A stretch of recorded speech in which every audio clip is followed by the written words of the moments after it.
Hello, friends.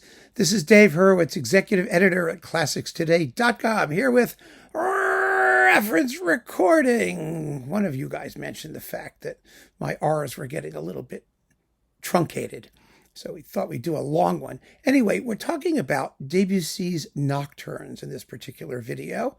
And the Nocturnes have a fascinating history on disc, actually, because for much of their history, we never heard all three of them. Although Debussy wrote the three as a set, just like he did Iberia and La Mer, they were triptychs, 3 movements. And the Nocturnes were problematic because the final movement required the participation of a wordless female choir. Now, that seemed to be something that just threw people for a loop when it came to making records. I mean, it's an expense, of course, to have those extra people who have to be trained. But for some reason, everyone was perfectly content to do the 2 orchestral ones and say to hell with the rest of them. Well, I mean, you can do that, but it's not what Debussy wanted. And I think for that reason, it took a while before we began to accumulate a series of performances that had all 3 of them.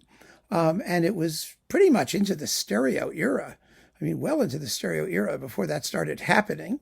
And then once we got them, we had to sort out which ones were the best ones and how did they all sound. And you had to have, a women's choir that wasn't like painful to listen to, something that happened really quite frequently. I'll never forget when Lauren Mazel's RCA recording came out. It was in stereos with the Vienna Philharmonic.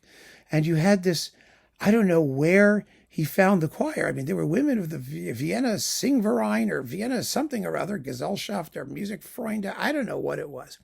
But all I know is that these women sounded like the East German women's swim team. I mean, instead of going, the sirens, they were like, oh. I mean, these hefty Hausfrau types. I mean, it was weird sounding. So it could still be pretty odd when you have the sirens wafting on the ocean breezes, seducing sailors whizzing by. Really an issue.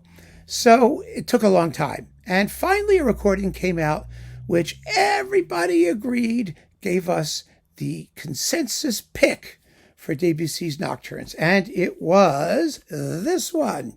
Bernard Haitink with the Concertgebouw Orchestra and the Collegium Musicum Amstellodamensi, something, okay, whatever.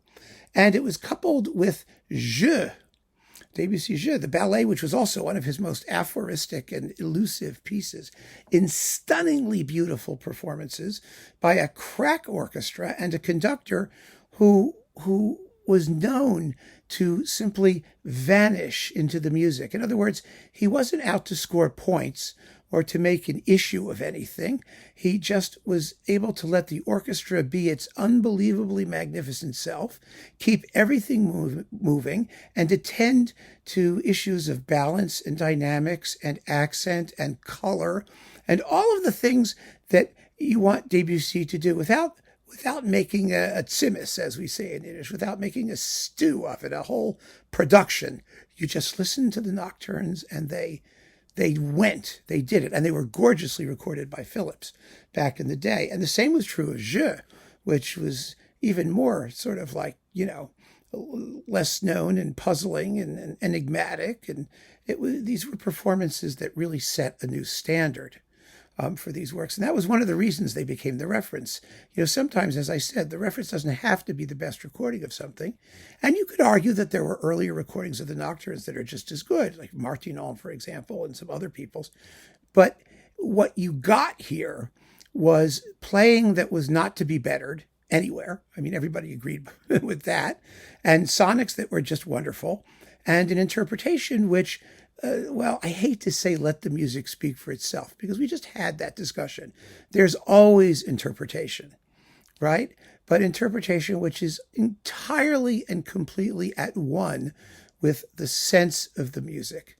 And it was gorgeous. And when it came out, everyone listened to it and went, wow, that's it. We now have a reference recording for Debussy's Nocturnes and Jeux, for that matter.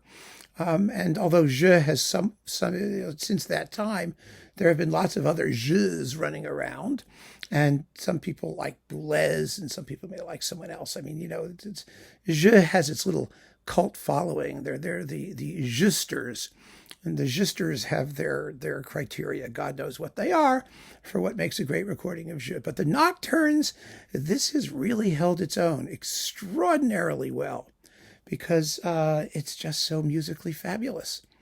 I mean, that's the only reason.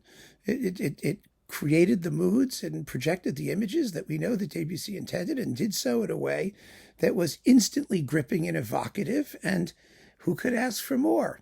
This is it, the reference, Haitink and the Concertgebouw. Keep on listening, friends. Thanks for joining me. Take care.